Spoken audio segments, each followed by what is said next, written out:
નમસ્કાર, હું છું ગોપી ગાંગર અને આપ જોઈ રહ્યા છો નિર્ભય ન્યૂઝ. વિનુ સિંઘાણાની પ્રતિમા મુકાઈ ગોંડલની અંદર તેવી માંગ સાથે હવે જિગીશા પટેલ જે છે એ ગોંડલ પહોંચી ગયા છે, કારણ કે જિગીશા પટેલે એવી ચેલેન્જ કરી હતી કે ગોંડલની અંદર જે અસામાજિક તત્વો છે, કારણ કે વિનુ સિંઘાણા પોતે પાટીદાર સમુદાયથી આવતા હતા, તેમની હત્યા કરવામાં આવી હતી. ભારતીય જનતા પાર્ટીના તેઓ અધ્યક્ષ રહ્યા હતા અને સાથે સાથે જે રીતે ગોંડલની અંદર અત્યારની કાનૂન અને વ્યવસ્થાની સ્થિતિ છે તેને લઈને જિગીશા પટેલે ચેલેન્જ કરી હતી અને વિનુ સિંઘાણાને લઈને હવે એક નવો વિવાદ ગોંડલમાં શરૂ થયો છે, તેમની પ્રતિમા મૂકવાનો. આપણી સાથે રાજુભાઈ સખિયા જોડાઈ ગયા છે. રાજુભાઈ સાથે જ વાત કરીએ. રાજુભાઈ, શું કહેશો? કારણ કે જે રીતે વિનુ સિંઘાણાની પ્રતિમા મૂકવાની માંગને લઈને આજે જિગીશાબેન ત્યાં આગળ પહોંચ્યા છે, આ આખું રાજકારણ કઈ દિશા તરફ જઈ રહ્યું છે ગોંડલનું? સર્વપ્રથમ બેન, જિગીશાબેન જે વિનુભાઈ સિંગાડાની પ્રતિમા મૂકવા પાછળની કોઈ રાજકારણની બાબત છે એ આપણે માની ન લેવાય. એ એટલા માટે કે ભાઈ સમાજે જે રીતે રાજકીય જે આપણી ઉપર આફતો આવી એ આફતોમાં જે સંઘર્ષ કર્યો છે, જે બલિદાન આપ્યું છે, એ આવનારી પેઢીને ઇતિહાસ ખબર રહે એટલા માટે રાજકીય અને સામાજિક રીતે લોકોને એકત્રિત થવા અને આવનારી પેઢીને એક સામાજિક એકતાથી જોડાવા માટે જે કઈ આપણે ઇતિહાસ પ્રેરણા લેવાની હોય ને એનું એક માધ્યમ એટલે કે વિનુભાઈ સિંગાડાની એક ગોંડલ વિસ્તારની અંદર કે રાજકોટ જિલ્લાની અંદર એક સારી સુવ્યવસ્થિત જગ્યા ઉપર પ્રતિમા મૂકવાની એક બેનની વાત છે. પણ આટલા વખત પછી વિનુ સિંઘાડાનો મામલો કેમ ફરીથી ચર્ચામાં આવ્યો છે? આપને શું લાગી રહ્યું છે? ચોક્કસ વિનુભાઈ સિંગાડાની હત્યા થયા પછી એમ સમજી લ્યો કે સમાજ છે એ આ વિસ્તારનો એક ભયમાં હતો અને આ બાબતે કેશુ બાપાએ પણ 2012ની પોતાની તમામ અહીંયાની સભાઓમાં કીધેલું છે કે ભાઈ સમાજને જે ભય છે એની મને ખબર છે કે ઈ ભય આપણે દૂર કરવો છે, પણ એ સમયે કદાચ પરિવર્તન પાર્ટીમાં ગોરધનભાઈ ઝડપિયા જે ઉમેદવારી કરી હતી એને સમાજનું સમર્થન એટલી હદે ન રહ્યું અને અહીંયાના સ્થાનિક સૌરાષ્ટ્રના રાજકારણના તેઓ ભોગ બન્યા.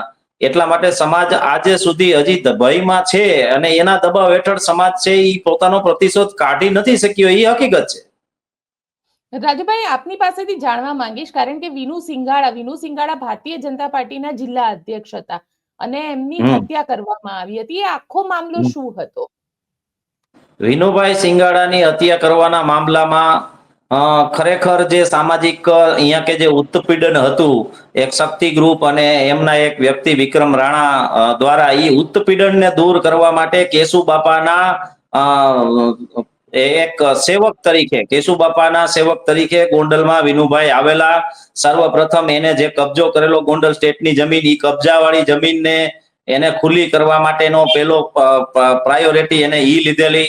ત્યારબાદ ગોંડલમાં જે વિનુભાઈ સિંગાડાના સમર્થકો દ્વારા જે વિક્રમ રાણા ની હત્યા થઈ, હત્યામાં આરોપીઓ જે હતા એ આરોપીઓમાં એક LD પટેલ કરીને હતા, લાલજીભાઈ પટેલ નામ હતું એનું. એ લાલજીભાઈ જયારે લોકઅપમાં હતા ત્યારે જયરાજસિંહે એ લોકઅપ ખોલાવી અને લાલજીભાઈ પટેલને જે અનહદ માર મારેલો હતો, ત્યારથી વિનુભાઈ અને જયરાજસિંહનો ઝઘડો થયેલો અને ત્યારબાદ વિનુભાઈનું, નિલેશ રૈયાણીનું આ બધું નિધન થયેલું અને એમાં સામાજિક સંસ્થાઓના પણ અમુક વિવાદો સમાયેલા હતા. જે સ્થાનિક લોકો અમુક જે પોતાના અંગત સ્વાર્થ માટે જે પ્રમાણે સામાજિક સંસ્થાઓને આવી રાજકીય ઓલામાં રાખતા હતા, આ બધી બાબતોને ધ્યાનમાં લઈ અને આનો ખાર રાખી અને રાજકીય નેતૃત્વ ગોંડલની અંદર નો ઊભું થાય પટેલ સમાજનું, એવા પ્રયાસ સર એમની હત્યા કરવામાં આવેલી છે.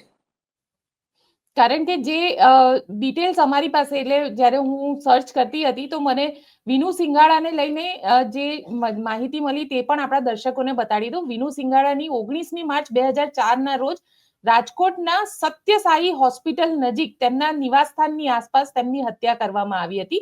શાર્પ શૂટર દ્વારા તેમને ગોળી મારવામાં આવી હતી અને આ હત્યા પાછળ તેમના પિતા ગોબર પટેલ 10 લોકોની વિરુદ્ધમાં ફરિયાદ નોંધાવી હતી, જેમાં જયરાજસિંહ જાડેજાનો પણ સમાવેશ થાય છે. જેમાં સિંગાડાની હત્યા સમયે ત્યારે તેઓ વર્તમાન ધારાસભ્ય હતા. આ મારે પૂછવું છે તમને વિનુભાઈ કે એ વખતની રાજનીતિ કયા પ્રકારની હતી? કારણ કે 2004ની આખી વાત છે, ત્યારે ગુજરાતની અંદર નરેન્દ્ર મોદી મુખ્યમંત્રી તરીકે હતા. જી,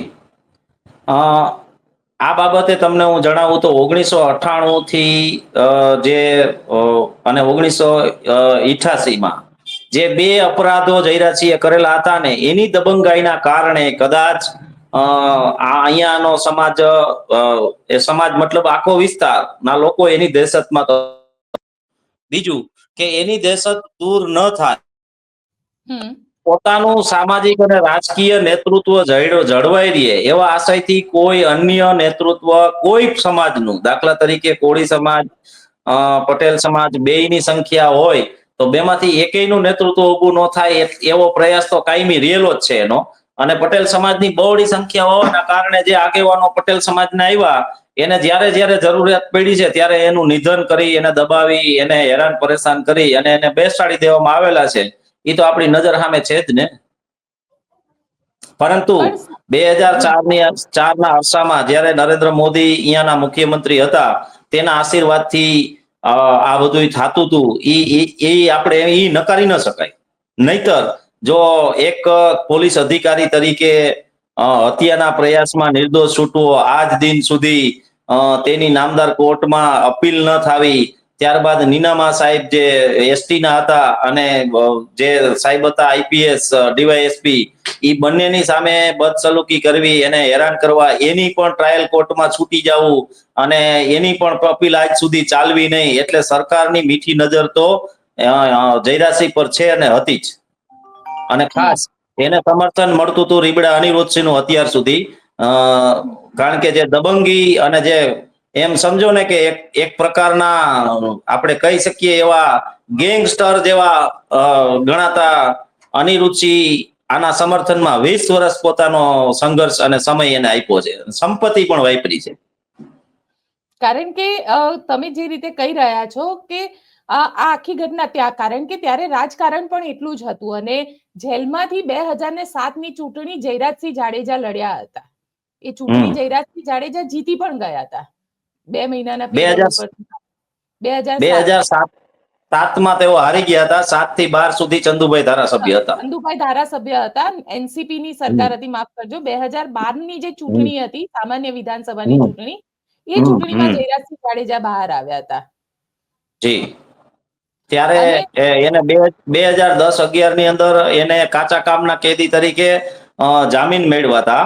નિલેશ હમ રૈયાણી, વિનુ સિંગાડા આ બધા કેસમાં એને જામીન મળ્યા હતા. અને 2012માં ગોરધનભાઈની સામે ઈ ભારતીય જનતા પાર્ટીના મેન્ડેટ ઉપર ચૂંટણી લડ્યા હતા અને ગોરધનભાઈની પરાજય થયો હતો અને એમની જીત થઈ. પણ આ આખા ત્યારબાદ મામલાની હમ ત્યારબાદ જી 2017ની ચૂંટણી આવે એ પહેલા જયરાજસિંહના નામદાર ગુજરાત હાઈકોર્ટે માનવ વધના અપરાધી એટલે કે નિલેશ રૈયાણી હત્યાના અપરાધી તરીકે ઘોષિત કરી અને એમને ચૂંટણી લડી ન શકે એવા કારણસર એમના પત્ની ગીતાબાને ટિકિટ ભારતીય જનતા પાર્ટી આપી. પણ મારે એ સમજવું છે, કારણ કે ગોંડલની અંદર તમે કહી રહ્યા છો કે અનિરુદ્ધસિંહ જાડેજા જે છે એ પણ જયરાજસિંહને સપોર્ટ કરતા હતા, તો આ બંને જણા વચ્ચે જે વિવાદ શરૂ થયો અને જે રીતે આ વિવાદની શરૂઆત ક્યાંથી થઈ, રાજનીતિક આ શરૂઆત હતી કે પછી વર્ચસ્વની લડાઈ હતી બંને વચ્ચે? આ કોઈ વર્ચસ્વની લડાઈ નથી, પદ પ્રતિષ્ઠા અને પૈસાની એની આંતરિક લડાઈ છે. અને ઈ લડાઈ એની શરૂઆત થાય છે એકબીજાના વર્ચસ્વને ઊંચું લેવા માટે.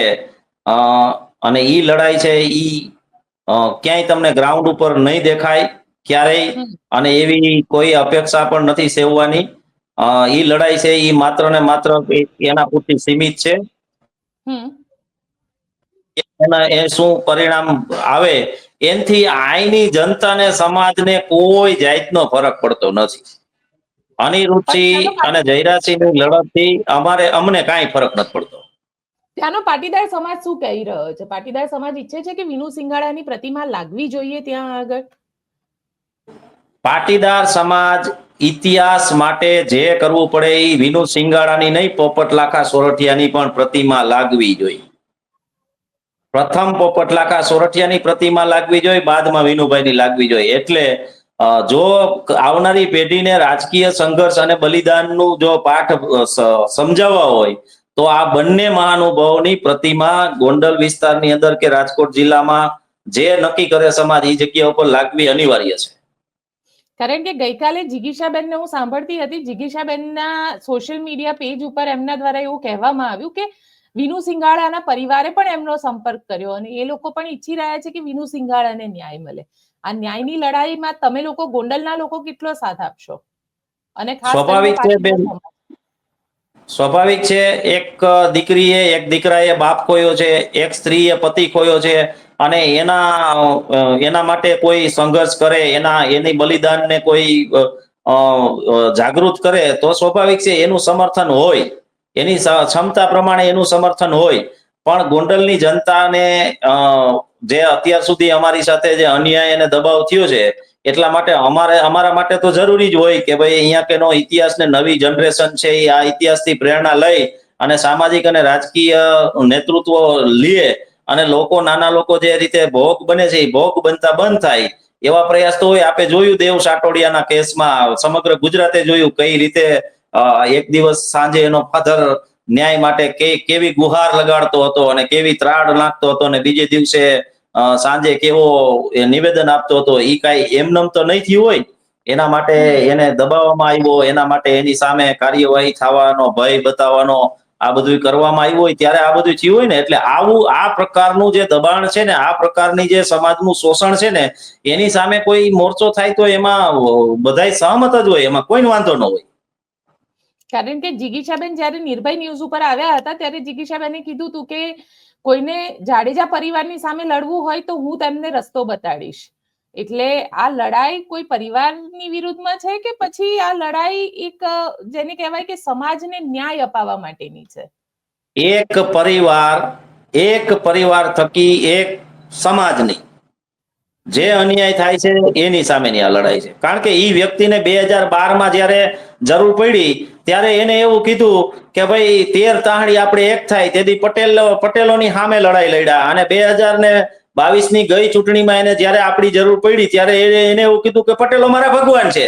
તો આ બે મોઢે વાત કરનાર વ્યક્તિ જે પ્રકારે દબંગાઈ અને જે એનો ઇતિહાસ છે ને, ઇતિહાસથી જે લોકો દબાણા છે ને એ તમામ લોકોને આઝાદી જોઈએ જ છે, નો ડાઉટ. એ સ્વતંત્ર રહેવા માંગે છે. આ ભારત દેશના સ્વતંત્રતાના 72 વર્ષ પછી જો લોકોને આવી રીતે દબાઈને રહેવું પડતું હોય તો એવું તો કોઈ ઈચ્છા જ ન હોય. તો સ્વાભાવિક છે કે બધાને આ છે જ જરૂર કે ભાઈ સારું નેતૃત્વ, સબળ નેતૃત્વ, બિન સાંપ્રદાયિક, બિન જાતિગત વ્યક્તિત્વ કોઈ આ તાલુકાનું નેતૃત્વ કરે એમાં બધાને વાંધો નથી, બધા સહમત જ છે.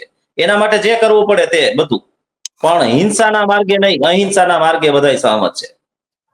ચલો, અહિંસાના માર્ગે તમે લોકો ન્યાય માટેની મુવમેન્ટ જે શરૂ કરી રહ્યા છો, આશા રાખીએ કે કદાચ એમાં તમને સફળતા મળે. રાજુભાઈ, આપ અમારી સાથે જોડાયા તેના માટે આપનો ખૂબ ખૂબ આભાર. નમસ્કાર.